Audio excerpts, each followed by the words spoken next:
Hey, it's Mike with Riding in the Ozarks, and today we're going to talk about maintenance again for motorcycles. Last year I did a video about T-clocks, and this is kind of related to that. If you didn't see that video, I'll leave a link to it in the description down below. And at the end of this video, it's that time of year. It's getting nice. It's going to be 70 degrees today. It's early February, well, actually late February, and we're talking about going riding, but you need to make sure your tires are inflated and things like that, and go over your bike and watch that video for a full checklist. But today we're talking specifically about tires.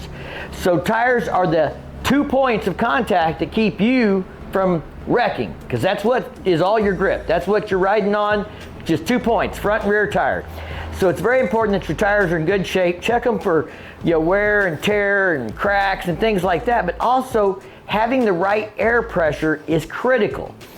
If you don't know, when you start riding a bike, like on my TPMS system, I can see it go from 40 pounds to 50, 52 pounds in the summer when it's hot.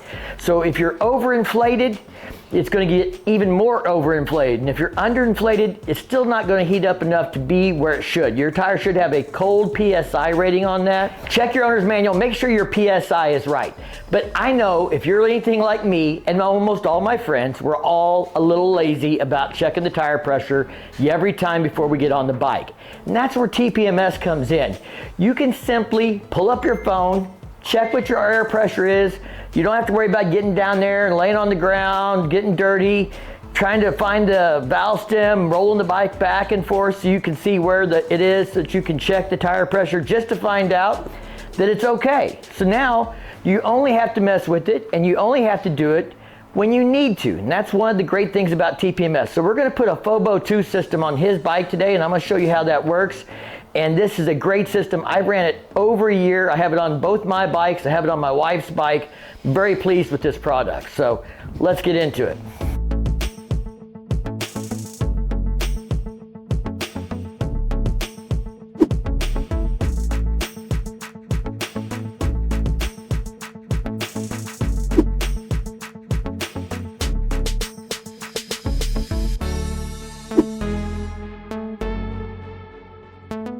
All right, now the little FOBOs here, I just took out of the package, have this little white tag. You need to pull that out. That's keeping the battery from running down when they're in shipping. You can unscrew it right here. That's how you also open it up to replace the battery.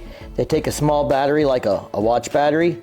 Once you've got that out, just pull that tag out of there, screw it back together.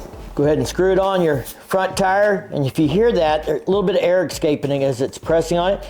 But this thing is basically a tire gauge that transmits Bluetooth to an app on your phone. We'll show you how to connect that in just a second.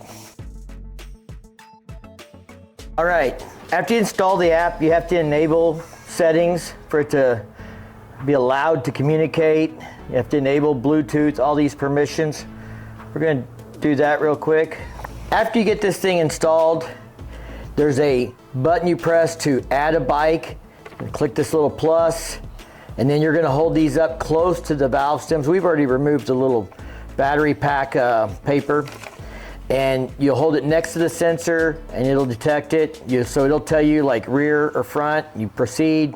It's real easy, but we're going to go get that done because we should be ready now. All right, we just paired up the front one, and as you can see, he's a little low on air pressure at 24 pounds when it should be about 36. And this is the point. And this is why TPMS is such a great investment. Install sensor. RT should be rear tire. So screw the sensor onto the rear tire, touch the sensor with your mobile device, and press proceed. So get your phone down here and get your butt on the floor and put your phone up real close to that thing and press proceed. Looky there. 40 pounds in the back, right where you ought to be. That front, we're gonna have to air up though. So this is, not to be picking on my buddy Eric, but he got a flat tire with his wife on him when we were going on a dinner ride a while back. And that's one reason I thought of him with this, because the way he described it, you were going down the highway maybe 5 miles before we got there, and you felt like it got squirrely a little bit. A little bit, got a little soft in the back end. So then we got off the highway and he's making a turn into the restaurant, after a couple blocks, and he could really feel it, be squirrely, and sure enough, he had a flat tire. With something like the FOBO 2, even if you have your phone and maybe put up in the saddlebag or anything else, if you have it connected with your headset for Bluetooth, you'll hear the audible alarm in it. If you have a phone holder and have it on your handlebars like he has, we're gonna show you, you'll be able to see the alert come up on the screen. So if he's riding down the road, there'll be a visual alarm on the screen. Even if it's locked, you'll get a notification, and you'll get an audible alarm as well. So if you're a rider that has a helmet or an audio system that you're Bluetooth to your phone and playing music through that, you'll hear that as well through that system. All right, guys, we're gonna air up his tire and we're gonna go for a ride. It's a beautiful day, but this is why I recommend having a TPMS system like this on your bike, because the fact is, most of us are probably not checking our air pressure as frequently as we should. It's an important thing to do when the weather's changing from cold to hot a lot, like, you know, early spring, late fall, but it is really nice to have. I've been doing this for over a year on my bike, and I've ran over objects going down the highway and pulled my phone up on the handlebars and checked the pressure to make sure I'm not losing pressure. It's a great peace of mind as well. Y'all stay safe, keep on riding. We'll see you in the next one.